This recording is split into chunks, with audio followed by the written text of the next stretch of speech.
And joining me now to discuss President Trump's meeting about Venezuela is Jim Hayes. He's the Vice President of Guidepost Solutions and former investigations official for the Department of Homeland Security. Jim, great to have you back on the program. So what is the full range of options that the president is likely considering for his next actions in Venezuela? And how has the dynamic or the rules of engagement, if you will, changed since you were at the DHS?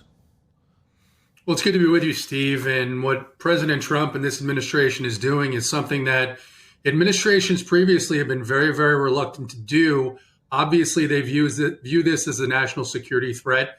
They've identified that not only has Venezuela been a prime distributor of dangerous narcotics into the United States, but they also view this as state sponsorship of that activity. So the full range of things includes things like sanctioning them for that activity, for also limiting the number of visas that people can get in Venezuela to come to the United States, and pressuring them with respect to taking these individuals back. One of the things that you see when the border is secure is that these organizations are going to try and find different avenues to get into the United States, like coming by sea, coming to the mid-Atlantic, as some of these boats were apparently headed. So there's a lot of different things the administration can do. And it is something that I know personally, many of us through prior administrations had advocated for a more significant stance in terms of prevention. And that's certainly what this administration is doing. Jim, what is your assessment or take on the media's sort of interest in the Pentagon's decision to bomb the boat there twice to make sure that everybody on it was killed? Are there remnants of the sort of Virginia dad narrative that we heard before with Kilmar Brego Garcia? I think there could be. I think if you wanted to be fair, you would say, look, this is certainly a new tactic that other administrations, as I mentioned, have been reluctant to take on, and maybe because they weren't as serious as this administration is about actually combating the importation of fentanyl into the United States. But you do see the same type of narrative of, look, once you decide to use deadly force, you use deadly force. And I think we're going to see that, and certainly we saw with Secretary Hegseth's response, that is something that they had said. And I think unfortunately, you're going to continue to see this portrayed into a narrative that, these were just fishermen. Well, I mean, they know these routes. The military and U.S. law enforcement have been studying these routes for decades, and they know the routes that fishermen take, and they know the routes that people who are trying to bring dangerous drugs into the United States take. It's excellent perspective, Jim, especially with your background and knowledge at the Department of Homeland Security. With that in mind, which of the possible next steps do you see as smart options for us? And what might Venezuela do? We just heard that soundbite from Nicolas Maduro saying that, they encouraging people to perhaps bear arms if needed.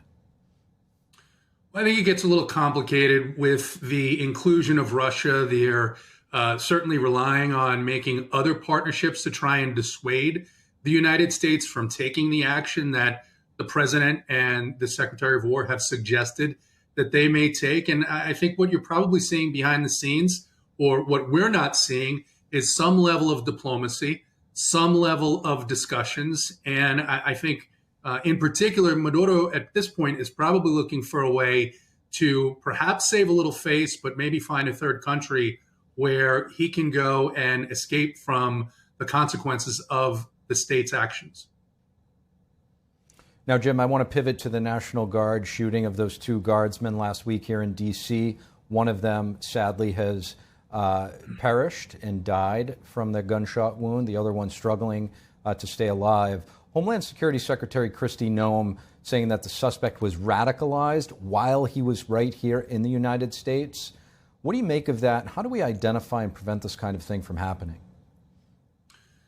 Well, this is something that we saw very commonly after 9/11. The investigation into 9/11 showed that some of those hijackers had been radicalized while in the United States through chat groups and forums on the internet, as well as in their places of worship. So this is not, unfortunately, something that's new to the United States. And I'm sure that they're just in really the beginning phase, even though it happened a week ago, in the beginning phase of their investigation into uncovering exactly who the suspect was in contact with, exactly what he may have said in chat groups or forums, and who he may have been influenced by, so that they can identify them and prevent them from doing the same thing to other individuals.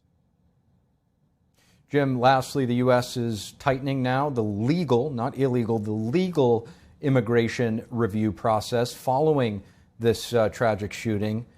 Do you think that that's a reasonable response, and what might that look like? I think it's more than a reasonable response. In fact, the current administration had started a review process of students earlier in the year, and now this is entirely appropriate. You have to think about this from the perspective of what happened over the course of the last 4 years. The Biden administration put out an app on a phone where you could schedule your asylum appointment. I mean, think about the insanity of that. In order to be able and eligible to get asylum, to be granted asylum in the United States, you have to prove that you're trying to escape from somewhere, that you're going to be persecuted or worse, put to death if you don't get out of that place. How can those people schedule an appointment to claim asylum in the United States? It really is one of the more radical things that we've ever seen from a government administration. So I think it's entirely appropriate for such a review, and more importantly, to prevent any of those applications from moving forward until they determine if the appropriate vetting is in place and how they continue to do that. Jim Hayes, really appreciate your insights. Thank you.